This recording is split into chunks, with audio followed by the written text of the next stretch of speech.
Everyone, आप सभी का स्वागत है हमारे चैनल पे। और आज हम पढ़ने जा रहे हैं मेडिएवल हिस्ट्री के ही अंतर्गत बहमनी साम्राज्य के बारे में। अभी तक हमने विजयनगर साम्राज्य तक हमने पढ़ लिया है और अब हम पढ़ने जा रहे हैं बहमनी साम्राज्य। किस प्रकार से बहमनी साम्राज्य का उदय हुआ, उसका विकास हुआ, इन सभी चीज़ों के बारे में आज इस वीडियो के अंतर्गत जानेंगे और समझने का प्रयास करेंगे। इसलिए आप इस वीडियो के अंत तक बने रहें और सभी तथ्यों को समझते चलें ताकि आपको एग्जाम में किसी भी प्रकार से क्वेश्चन पूछा जाए तो आपसे छूटे ना। इसलिए आप इस वीडियो के अंत तक बने रहें। तो चलिए देखते हैं बहमनी साम्राज्य का इतिहास क्या रहा है।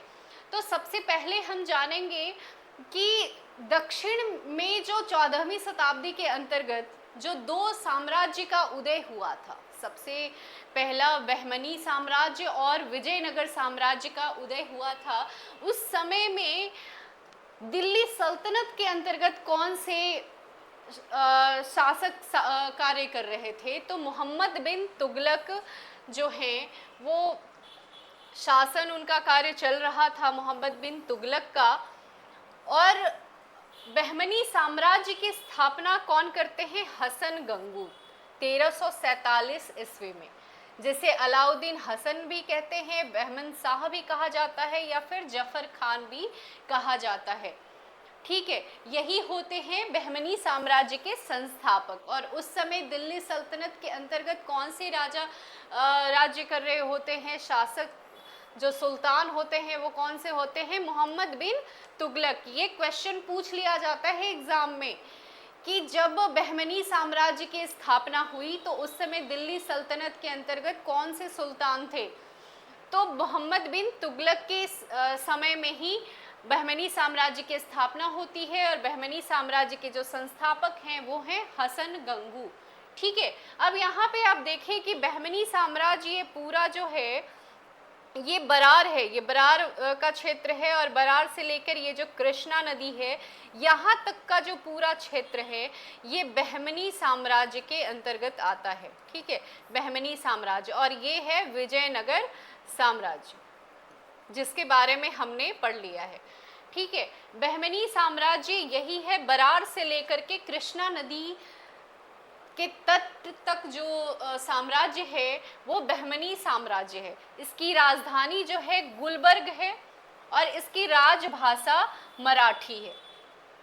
ठीक है, इस प्रकार से हम आगे की तरफ बढ़ेंगे तो देखेंगे कि इसके फतुह उस सलातीन के जो लेखक हैं इसामी, इन्होंने बहमनी साम्राज्य के बारे में इसमें वर्णन किया है। फतुह उस सलातीन जिसके लेखक इसामी हैं। ठीक है, अब इसमें जो फैक्ट्स हैं, जो एग्जामिनेशन पॉइंट ऑफ व्यू से कुछ फैक्ट्स हैं जिसके बारे में आपको जानने की ज़रूरत है, जहाँ से क्वेश्चन पूछे जाते हैं उसको आपको देखना है। तो अलाउद्दीन हसन के पश्चात जो उसका पुत्र मोहम्मद शाह प्रथम सुल्तान बनता है बहमनी साम्राज्य के अंतर्गत, इसके काल में ही सबसे पहले बारूद का प्रयोग किया गया। ठीक है, ये भी आपको ध्यान में रखना है, ये क्वेश्चन पूछा जाता है। मोहम्मद शाह प्रथम जो बहमनी साम्राज्य के अंतर्गत जो सुल्तान बना, सबसे पहले बारूद का प्रयोग किया गया बुक्का के विरुद्ध। ठीक है, विजयनगर साम्राज्य का जो उदय हुआ था, जो संस्थापक होते हैं वो कौन होते हैं? हरियर और बुक्का। तो बुक्का के विरुद्ध सबसे पहले बारूद का प्रयोग किया गया। ठीक है, चौल और दभोल इसके समय के प्रमुख बंदरगाह थे। चौल और दभोल, ये भी क्वेश्चन पूछे जाते हैं।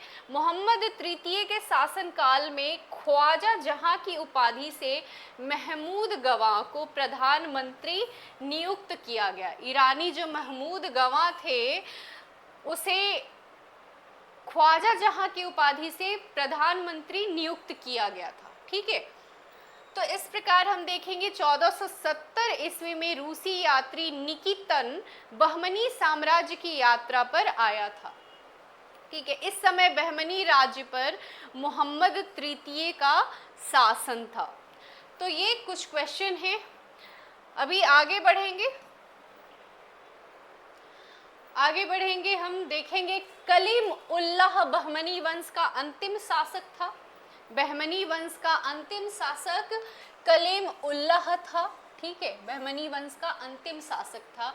इसकी मृत्यु के समय बहमनी राज्य 5 स्वतंत्र राज्यों में बट गया था। इन स्वतंत्र राज्यों से संबंधित विवरण इस प्रकार से हैं, जैसे आप देखें तो बीजापुर आदिल शाही वंश के था और संस्थापक इसके अंतर्गत यूसुफ आदिल शाह थे संस्थापक। स्थापना वर्ष क्या है? 1489 ईस्वी। ठीक है, अहमदनगर दूसरे राज्य में बटा जो निजाम शाही वंश का था।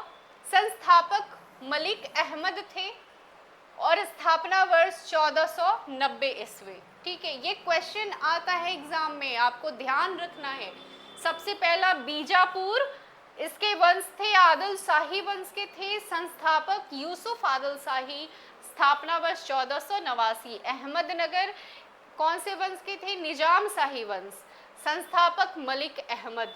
ठीक है, स्थापना वर्ष 1490। बरार जो है, जो सबसे नॉर्थ में है बरार, ठीक है, इमाद शाही वंश के थे। फतेहुल्लाह संस्थापक थे, फतेहुल्लाह और इमाद शाह, जो स्थापना वर्ष होता है 1490। अब ये देखिए, ये बरार का क्षेत्र है, यही है। बीजापुर यहाँ पे है, ये है बीजापुर। ठीक है, और अहमदनगर, ये है अहमदनगर, ये है पूरा अहमदनगर। ठीक है, अब आते हैं गोलकुंडा। गोलकुंडा ये वाला क्षेत्र आप देखिए, ये गोलकुंडा है जिसके जो कुतुब शाही वंश के थे, इसके संस्थापक कुली कुतुब शाह थे। 1512 ईस्वी में स्थापना वर्ष था।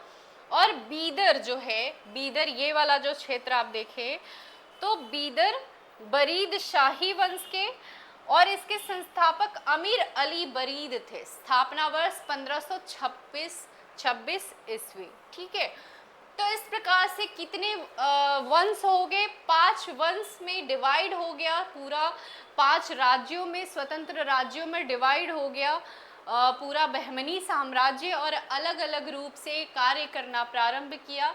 बीजापुर, अहमदनगर, बरार, गोलकुंडा और बीदर, जिसे आप देख रहे हैं। ठीक है, तो अभी आगे हम देखेंगे, तो कुछ क्वेश्चन को हम देखेंगे। इस प्रकार से हमने बहमनी साम्राज्य के अंतर्गत जो कुछ तथ्यात्मक चीज़ें थे जो आपको याद करने लायक थी, उनके बारे में हमने डिस्कस कर लिया है। आप वीडियो को बार बार आप खोल के देखेंगे तो आपको समझ में आएगा।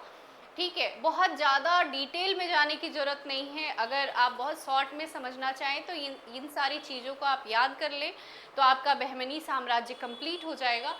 तो अभी जो इम्पॉर्टेंट क्वेश्चन है, वस्तुनिष्ठ प्रश्न जिस प्रकार से पूछे जाते हैं, आपको बताया गया है बहमनी सल्तनत की राजधानी प्रारंभ में कौन सी थी?